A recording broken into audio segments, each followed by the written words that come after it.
Hello guys, how we doing? Welcome back to the 3 Hammers. It's rare that Luke makes 3 videos in a week. It's nice having half term off to be able to do this stuff. With all the stuff with Moyes at the minute and the constant stuff in the media, you know, with West Ham saying be careful what you wish for, you know, if David Moyes goes.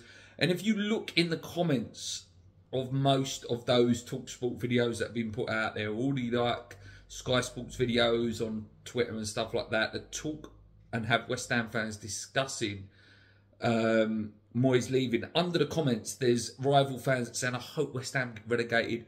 Who gave West Ham the right to believe they're a top 6 club? Who told West Ham they're a big club, etc., etc., and all this stuff, like Moyes is some huge saviour that's made West Ham, you know, a relevant club. Listen, we can all sit there and discuss David Moyes till the cows come home about what he's done and the stabilisation he's done to this club. And I am grateful for that. And I assume many fans are. You know, yes, we were down in that relegation zone. He got us out of that. He qualified for Europe. And we've been in Europe 3 years in a row, which is fantastic. We've won a trophy in that time, in my lifetime, which is brilliant as well. However, it seems that, you know, in the media with his pals, you know, he's very close to a lot of the old boy footballers like the Townsend, the McCoys, the Jimmy White, he said Jimmy White, Jim White. You know, and he's a bit of a media darling, David Moyes, in terms, a bit like how Sam Allardyce was with Richard Keys. If you can go back, there are clips of Richard Keys. You know, when we were saying about that Sam Allardyce era where the football was really bad and just things wasn't going our way, he was like, oh, I hope West Ham, you know, get what they deserve. The fact that they've got rid of Allardyce is a disgrace. And it seems to have that same sort of echoes of that with Moyes, you know, how it's really turning sour now. The football is becoming absolutely dire and the actual enjoyment has been sucked out of watching West Ham. So I remember when I used to have a season ticket during the Allardyce era. You know, there was that brief little period with Sacco and Valencia that was really, really good. Great football. And then, you know, Allardyce resorted back to type. Basically, it got to Christmas and, you know, he went back with Kevin Nolan. God bless him, he just wasn't ready anymore. Again, there's similarities with Soucek there. Kevin Nolan was a lot better player than Soucek, but Nolan was sort of towards the end of his career and wasn't as effective as he had been previously. And I remember used to saying to my mate sort of at half time, like, I can't watch this is so boring. And that's what it's like at watching West Ham at the moment. It's just horrendous. Listen, the European run's fantastic. I love watching it every week, but let's not say I enjoy the football or anything like that. And this is what the argument of these pundits, people like Simon Jordan, stuff like that, they come out with when they go, what do West Ham fans want? What do they want? I hate that line. Because it's like it's mutually exclusive to, if you play negative, pragmatic football, it guarantees a safety, it guarantees a certain amount of results in a season. Okay, West Ham are in 7th. I think maybe 8th in a few weeks' time. Could be as low as 12th. We could still be in 6th, which again would be fantastic. It's brilliant, amazing. Yes, I love West Ham qualifying for Europe, but I don't like this talk that it's mutually exclusive, that if we got a manager like an Emery, like a De Zerbi, and people keep throwing this De Zerbi comment out, that little geezer on Twitter, West Ham Central, anyone seen De Zerbi's results recently? They've only won 4 games.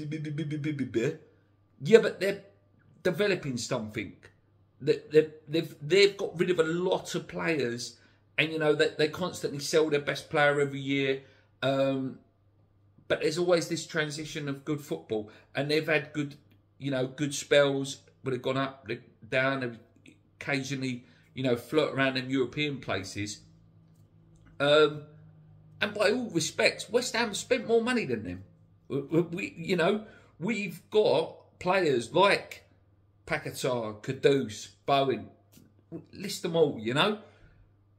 I think that's the argument that these pundits don't understand, is that West Ham have players on the level of a Villa, of even a Newcastle to a certain extent. Newcastle got some really, really good players.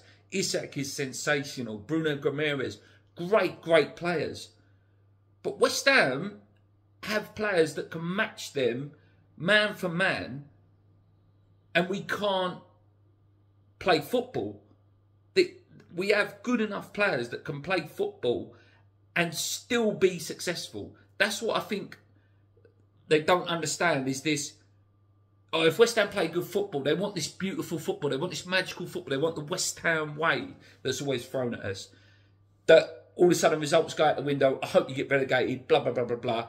You should be happy with pragmatic football. Then in the same argument, they was talking about Roy Hodgson, and Simon Jordan, a Palace fan, says, oh, you know, Roy's a bit pragmatic, and I think that's what the Crystal Palace fans want. Why is it okay for them to want that?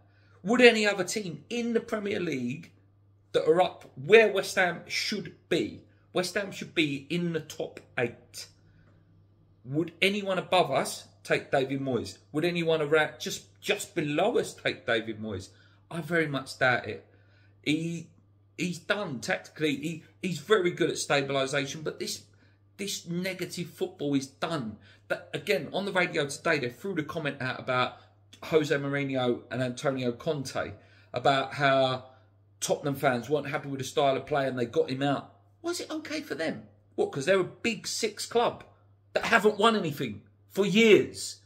They haven't won anything for years, but it's okay for them because they suit that top 6 mantra, where there's this little old West Ham comment all the time. West Ham are a good club. They're a good level Premier League club that should be up there competing for the European places. Competing for, not finishing. I think that's where a lot of these rival fans get this thing of West Ham are trying to have this self-entitlement that we deserve to finish there. No one deserves to finish there. Just like the top 6 should be a transitional thing that, you know, because it's that as well. They throw them comments out about Chelsea. Chelsea will be back up there. They've had a bad season. So why can't West Ham step into that position like Villa have, like Newcastle did last year when they got in the top 4? Tottenham were nothing about 5-6 years ago. Let's say 10 years ago. Tottenham were nothing. They were playing a few European games here and there. Then they got their path through. They've spent a bit of money. They got up there. Why can't West Ham be that team? It's as if they're frightened of, you know, if West Ham were to get a decent manager, play some good football, spend some money, that they wouldn't be able to get there. You know, that they don't deserve to be there, have no right to be there. Little old West Ham don't deserve to be there. So in terms of what do West Ham fans want? We want to be competitive. We want to see some good football and see our good players be given a chance. We want to see our kids be given a chance. Why are kids coming on for Arsenal who are fighting for the top of the league? Newcastle have had loads of injuries, to be fair to them. They've been playing young boys in midfield. They've been doing well.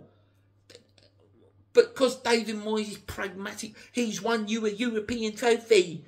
I'm bored of that. I'm bored of that. Yes, it was great to win that trophy. I think, as I keep saying, as many channels keep saying, West Ham should have won that trophy. Aston Villa should win that trophy this year. Is it an achievement? Yes. Is it an amazing achievement? No. It's any Premier League team that is in that tournament, the Conference League, should win it. And that's how it should be for the rest of the time, basically. Yeah.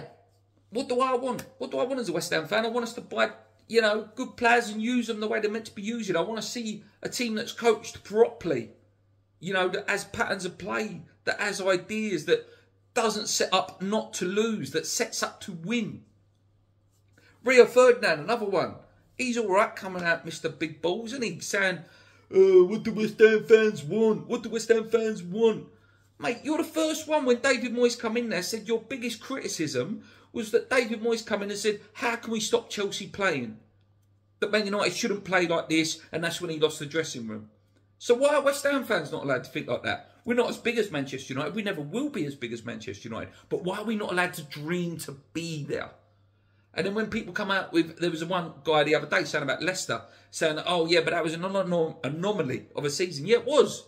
But why are West Ham not allowed to dream to be that? West Ham should be able to dream to get top 4. We was only 3 points off it 2-3 years ago. So why are we not allowed to dream to be that? That's my argument. I'm done with David Moyes. I thank him for what he's done. I hope he goes out into the sunset, retires, becomes Scotland manager, whatever he's going to do. But for me, we've got to play some good football now. Some of these managers we've been linked with, again, it's boring football, negative football. That is modern football now. The Antonio and Conte one, like, when they talk about them, like, you know, they're serial winners. Yeah, they were. They were, and, you know, Jose was winning it with Roma. But Italian football is, again, different. Italian football prides itself on the 1-0 win. You know, that is Italian football. Modern day football in the Premier League now is teams press, they try to pass the ball, and are direct and quick and speedy. This 11 behind the ball, I understand it if you're in a relegation battle. I understand it if you really desperately need to get results on the ball to, you know, keep yourself out of trouble. But not for me anymore. That's it for me, guys, today. Let me know what you guys think. Let me know what you guys want. And whether you think I'm right or whether you think I'm wrong. Until next time, guys, come on your hands. Keep believing. Because only we can, as West Ham fans. Let's go.